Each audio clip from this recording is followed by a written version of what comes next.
میں صرف سب سے بڑے آدمی سے سودا کروں گا، صرف سکارلی سے، بصورت دیگر سودا نہیں ہوگا۔ اور خیال رکھو کڑی نگاہ رکھی جا رہی ہے، تمہیں جلد ہی دوسری ہدایات بھی مل جائیں گی۔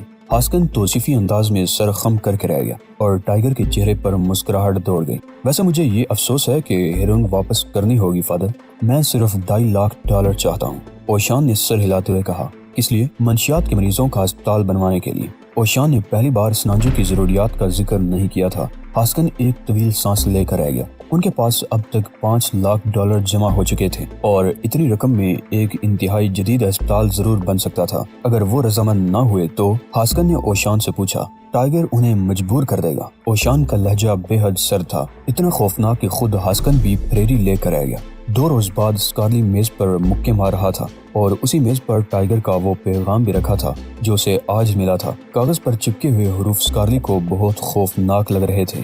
اس کی اتنی ہمت کہ وہ میرے ہی مال کو میرے ہاتھ فروخت کرنے کی پیشکش کرے۔ تم لوگ اب تک کیا کرتے رہے ہو؟ تم سے وہ ایک آدمی بھی نہیں پکڑا جا سکا۔ تم نے ہمارے خاندان کی ناک کٹوا دیا۔ اس نے گلاس اٹھا کر ایک گھونٹ پانی پیا اور پھر بے چینی سے ہاتھ باندھ کر ٹہلنے لگا۔ نہیں، میں تم لوگوں کو بھی مورد الزام نہیں ٹھہراتا۔ وہ تو اس دفتر میں بھی گھس کر آ گیا تھا، مجھے کتنا اچھا لگا تھا وہ، میں اس کا چہرہ کبھی نہیں بھلا سکوں گا۔ خیر چھوڑو، اب بتاؤ کہ ہم کیا کریں۔ اس کے لیے ایک استقبالیہ کمیٹی تشکیل دی جائے جناب، نیکسن نے تجویز پیش کی۔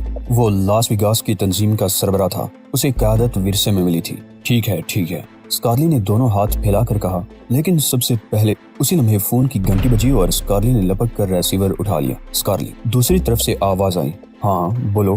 ساتھ ہی اس نے سر کے اشارے سے اپنے آدمیوں کو بتایا کہ اسے اسی فون کا انتظار تھا۔ کیا تم اپنا مال واپس لینا چاہتے ہو؟ کیا میں تمہیں یہ بتاؤں کہ طریقہ کاروبار کیا ہوگا؟ لیکن مجھے کس طرح یقین آیا کہ میں اسی شخص سے بات کر رہا ہوں؟ شہزاد، میں تمہیں تمہاری عادتیں بتا دیتا ہوں۔ تم اپنی میز پر ہر وقت یک بستہ پانی کا گلاس رکھتے ہو، تمہاری کرسی کے عقب والی دیوار پر پکاسو کی اوریجنل پینٹنگ لگی ہوئی ہے اور تمہاری اطالوی باورچن روزانہ۔ بس سمجھ گیا، تم نے اسے قتل کر کے مجھے بہت بڑی ذک پہنچائی ہے۔ اس جیسی باورچن اب کبھی نہیں مل سکے گی۔ نہیں، اس کا قتل میں نے نہیں کیا، وہ تمہارے اپنے آدمیوں کے ہاتھوں غلط فہمی میں ماری گئی۔ اس کے بعد سکارلی نے جو کہا سنا وہ بہت خوفناک تھا۔ اب تمہیں یقین آ گیا کہ میں وہی ہوں جو تمہارے محل کے اندر ہی نہیں تم تک بھی پہنچ گیا ہوں۔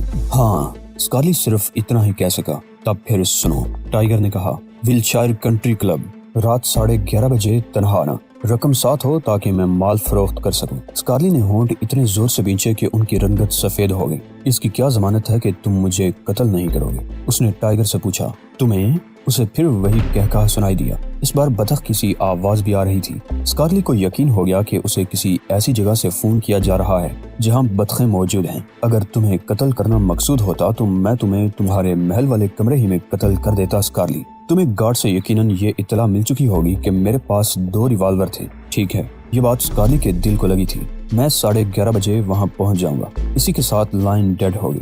جب سکارلی نے اس گفتگو کی تفصیلات بتائیں تو نیکسن بڑے جوش سے اپنے ہاتھ ملنے لگا۔ اس بار ہم اسے بچ کر نہیں جانے دیں گے باس، اس نے بڑے یقین کے ساتھ کہا۔ میں اس علاقے سے بہت اچھی طرح واقف ہوں، وہاں اپنے آدمی پھیلا دوں گا۔ جھاڑیوں میں بھی ہمارے آدمی چھپے ہوئے ہوں گے اور وین اسٹریٹ بیورو وارڈ پر ختم ہو کر روز مور بن جاتی تھی، پھر اسٹریٹ کنٹری کلب کی مشرقی سرحد کی طرف گھومتی تھی۔ اس سڑک پر کئی بلند و بالا مکانات تھے جن کی اکثریت کی تعمیر میں سرخ پتھر استعمال کیے گئے تھے۔ کنٹری کلب کے گرد خوبصورت اور تراشی گئی سبز پودوں کی باڑ تھی جس نے کلب کی ملکیت والے علاقے کو باقی شہر سے الگ کر رکھا تھا۔ یہاں ولکوس ڈویژن کے پولیس یونٹ گشت کیا کرتے تھے۔ اس جگہ روشنی کا بھی معقول انتظام تھا۔ ٹائیگر کو علم تھا کہ سکارلی شب خون مارنے کی کوشش کرے گا، لہٰذا وہ بھی انتظامات کے ساتھ ہی آیا تھا۔ وہ ہاسکن کی پرانی فورڈ میں آیا تھا جس کے عقب میں باغبانی کا سامان بھرا ہوا تھا۔ ابھی وہ باڑ سے دور ہی تھا کہ اس نے گاڑی روک لی۔ اس کی آنکھیں باڑ کا جائزہ لینے لگی۔ فی الوقت وہ دو بدو مقابلے کے موڈ میں نہیں تھا، اس کی نظریں باڑ پر جمی ہوئی تھی۔ تبھی اسے سگریٹ کا انگارہ نظر آیا۔ پھر ارد گرد سڑک پر کئی کاریں کھڑی نظر آئیں جو اگرچہ خالی تھی لیکن ان کی کھڑکیوں کے شیشے گرے ہوئے تھے۔ وہ مسکرانے لگا۔ اس کے لیے یہ نوسیکھ گنڈوں کی طرف سے شب خون کا انتظام تھا اور وہ جانتا تھا کہ سگریٹ کے انگارے کا نظر آنا بھی اس بات کا ثبوت ہے کہ مخالف اناڑی اور غیر ضروری طور پر اعتماد کا مالک ہے۔ اس نے اپنی گاڑی میں کنٹری کلب کے 3 چکر لگائے اور اس دوران میں ہر اس آدمی کی پوزیشن کا اندازہ لگا لیا جو شب خون مارنے کے لیے وہاں بٹھایا گیا تھا۔ ایک جگہ تو اس نے رک کر کار میں بیٹھے ہوئے ایک آدمی سے ایوتیو مارٹن کا بھی راستہ پوچھ لیا جو سگار سے شوق کر رہا تھا۔ پھر جب سگار والے نے راستہ بتا دیا تو اس نے ہنس کر کہا، تم پولیس والوں کی بھی عیش ہیں، کار میں بیٹھے بیٹھے سگار پی رہے ہو اور ہم تو ہر وقت کام کرتے رہتے ہیں آفیسر۔ پولیس والا سپاہی نہیں، مافیا کا آدمی تھا، لیکن جب ٹائیگر نے اسے پولیس والا کہا تو اسے یقین ہو گیا کہ مخالف بھی اسے پولیس والا ہی سمجھے گا۔ وقت قریب آ رہا تھا۔ ٹائیگر نے گاڑی درختوں کے ایک جھنڈ میں کھڑی کی، ہائی سٹینڈرڈ پر سائلنسر لگایا، ایک فاسفورس بم لیا اور پھر کریپسول کے جوتوں پر چلتا ہوا تاریک اپارٹمنٹ بلڈنگ کی گلی سے روز موڑ کی طرف آ گیا۔ اس نے سنوبر کے ایک درخت کے قریب پوزیشن سنبھال لی۔ یہاں سے اس نے سڑک کا جائزہ لیا۔ وہ ایک بار پھر دشمن کی پوزیشن ذہن نشین کر رہا تھا، ساتھ ہی اس نے لاہے عمل بھی تیار کر لیا۔ اسے اطمینان تھا کہ دشمنوں میں سے کوئی بھی اپنی جگہ سے نہیں ہلا ہے۔ اس کے بالکل سامنے وہ شخص تھا جس نے سگریٹ نوشی کی بد پرہیزی کی تھی۔ اس نے تمباکو نوشی کرنے والے ہی سے آغاز کرنے کا فیصلہ کر لیا۔ وہ دبے قدموں اس کی طرف بڑھنے لگا، مگر اسی لمحے کسی دوسرے کی آواز سن کر ٹھٹک گیا۔ گولی مت چلانا یار، نیکسن نے حکم دیا ہے کہ اسے زندہ پکڑا جائے۔ اس کے جسم کو جتنے ٹکڑوں میں چاہو بدل سکتے ہو، لیکن اس کی روح جسم سے نہ نکلنے پائے، ورنہ ہمارے جسم روح سے محروم ہو جائیں گے۔ ٹائیگر کو اس کی یہ بات بہت اچھی لگی، لہٰذا اس نے سب سے پہلے یہ جملہ ادا کرنے والے ہی کو تلاش کیا۔ وہ کار کی عقبی نشست پر بیٹھا ہوا تھا۔ کولٹ کمانڈر ہلکا سا کھانسا تو گولی روح اور جسم کی بات کرنے والے کے سر میں گھستی چلی گئی۔ اس کے بعد اس نے سگریٹ پینے والے کو شکار کیا۔ اس بار ہلکی سی چیخ بھی بلند ہوئی۔ ارے یہ کیا ہو رہا ہے؟ کسی نے گھبرا کر کہا۔ وہ یہی کہیں ہے، ہمیں گولیاں مار رہا ہے، کسی نے گگیاتے ہوئے کہا۔ لہجہ روحانسا سا تھا۔ اسی وقت قدرے دور ایک گاڑی کی ہیڈ لائٹس روشن ہوئی۔ ٹائیگر نے بڑی احتیاط سے کار کی ٹنگی کا نشانہ لے کر 3 گولیاں چلائیں۔ ارے کیا مصیبت ہے، کوئی کار پر گولیاں چلا رہا ہے، پکڑو ادھر، ٹائیگر نے للکار کر کہا۔ وہ اسی طرف آ رہا ہے، اس نے جان بوجھ کر کہا اور یہ دیکھ کر ہی کہا کہ ایک اور کار سٹارٹ ہو کر اس کی طرف آ رہی ہے۔ چھپے ہوئے غنڈوں نے کار کو دشمن کی کار سمجھ کر اس پر فائرنگ شروع کر دی۔ کار کے اندر بیٹھے ہوئے لوگوں نے بھی باہر والوں کو دشمن سمجھ کر جوابی فائرنگ کی۔ ٹائیگر کو کافی وقت مل گیا تھا، لہٰذا اس نے WP گرنیڈ نکال کر سڑک کے اس پار کار کے نیچے لڑکا دیا۔ بم زوردار چکا چن اور خوف کی آواز کے ساتھ پھٹا کہ کار کے اندر موجود لوگ ڈکرانے لگے۔ وہ کار سے نکلنے کے لیے ایک دوسرے سے دینگا مشتی کرنے لگے، لیکن یہی ان کی مہلک غلطی تھی۔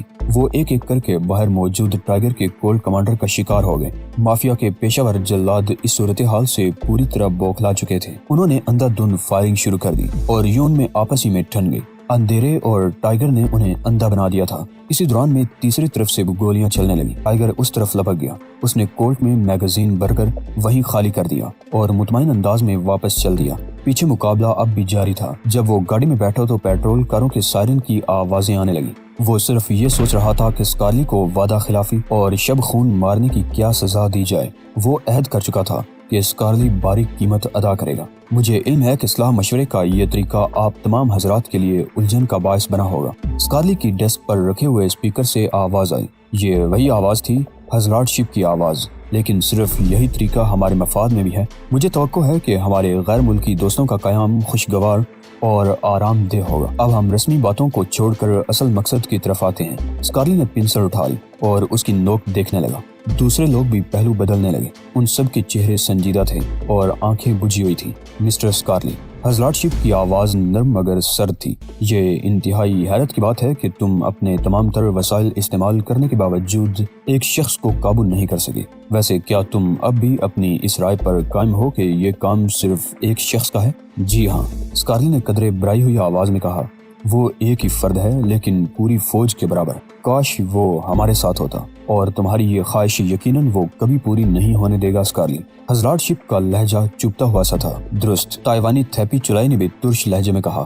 ہم اپنے ایک آدمی سے محروم ہو چکے ہیں، جس کی موت کے باعث وفاقی مداخلت ہو گئی، پھر ہمارا ایک آدمی زخمی ہو گیا۔ میں اس پروجیکٹ کو ختم کرنے کی رائے دوں گا۔ ایک منٹ، سکارلی نے گھبرا کر کہا۔ پروجیکٹ ختم کرنے کا فیصلہ اتنا آسان نہیں مسٹر چولائی۔ لیکن سکارلی، حضرات شپ کا لہجہ بھی تلخ ہو گیا، جب تک تم لوگ اس ایک آدمی کو ختم نہیں کر دو گے، اس وقت تک میرے لیے یہ ممکن نہیں کہ کاروبار جاری رکھ سکوں۔ لیکن جہاں تک میدان عمل کا تعلق ہے، وہاں تمہیں کام دکھانا ہوگا۔ اس میٹنگ کا مقصد صرف یہ ہے کہ ہم اس شخص کو پکڑنے کا کوئی نیا منصوبہ تیار کریں۔ حضرات شپ نے یہ کہہ کر ایک طویل سانس لی اور پھر کہا، حضرات، اگرچہ آپ کے آپریشن نے ہمارے منافع بخش اڈے میں شگاف ڈال دیے ہیں، لیکن ہم معاہدے پر قائم ہیں۔ آپ لوگ پریشان نہ ہوں، ہم آپ کو خفت سے بچانے کے لیے مارسیلز والی پروسیسنگ فیکٹری سے براہ راست سامان فراہم کر سکتے ہیں۔ بات خفت سے بچنے کی نہیں، چولائی نے ترش لہجے میں کہا، میں سب سے پہلے آپریشن سیکیورٹی کے بارے میں مطمئن ہونا چاہوں گا، کیونکہ اگر ہمارے بارے میں کوئی بھی بات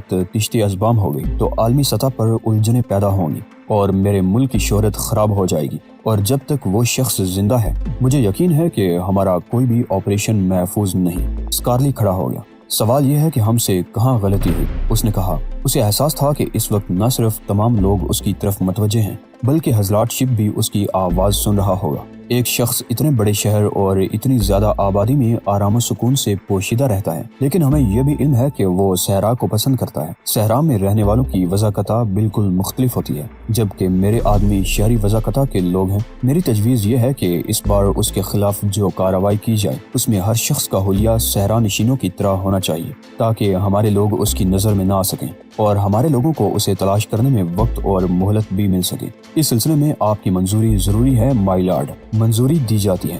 حضرات شپ کی آواز آئی۔ میں انہیں آمد و رفت کے لیے صحرا میں استعمال ہونے والی گاڑیاں بھی فراہم کر دوں گا۔ اسکارلی نے پرجوش آواز میں کہا۔ کریو کو وہاں صحرا میں کام کرنے والوں کے حلیے میں لے جایا جائے گا۔ یہ تاثر دیا جائے گا کہ یہ لوگ صحرا میں کام کرنے کے لیے داخل ہوئے ہیں۔ کیا تم نے اس منصوبے کی جزئیات کا بھی جائزہ لے لیا ہے؟ چولائی نے پوچھا۔ ہاں، اسکارلی نے سینہ تان کر جواب دیا۔ ہم ایک ہفتے کے اندر اندر اس مسئلے کو جڑ ہی سے اکھاڑ پھینکیں گے۔ ٹھیک ہے، مگر اس دوران شپمنٹ روک دی جائے کیونکہ اس کی سیکیورٹی کا مسئلہ باقی رہے گا۔ چولائی نے فیصلہ کن لہجے میں کہا۔ سیکیورٹی؟ اسکارلی نے منہ بنا کر کہا۔ مجھے زیادہ خطرہ سینیٹر مارٹن کی طرف سے ہے۔ وہ ہمارے پروگرام ناکام بنا سکتا ہے۔ سنو۔ چند لمحوں تک کی مکمل خاموشی کے بعد حضرات شپ کی آواز سنائی دی۔ میں پہلے بھی کہہ چکا ہوں کہ ہمیں اس قسم کے چھوٹے موٹے مسائل سے فکر مند ہونے کی ضرورت نہیں ہے۔ ہم نچلی سے بالائی سطح تک محفوظ ہیں۔ میں یقین دلاتا ہوں کہ سینیٹر ایسی کسی تفتیش کے جھگڑے میں ملوث نہیں ہوگا جس میں ہم ملوث ہوں گے۔ میرا خیال تو یہ ہے کہ وہ اپنی ساری توجہ مسٹر شہزاد پر مرتکز رکھے گا۔ پروفیسر ہاسکن لاس اینجلس کے دورے سے واپس آیا تو ٹائیگر کمین گاہ کی لان سے نکل رہا تھا۔ ابھی واپس آتا ہوں پروفیسر۔ سوئمنگ نہ کی تو اوشان رات تک بیجا کھا جائے گا، اس نے مسکرا کر کہا اور ہاسکن بھی کہکہا لگا کر اندر چلا گیا۔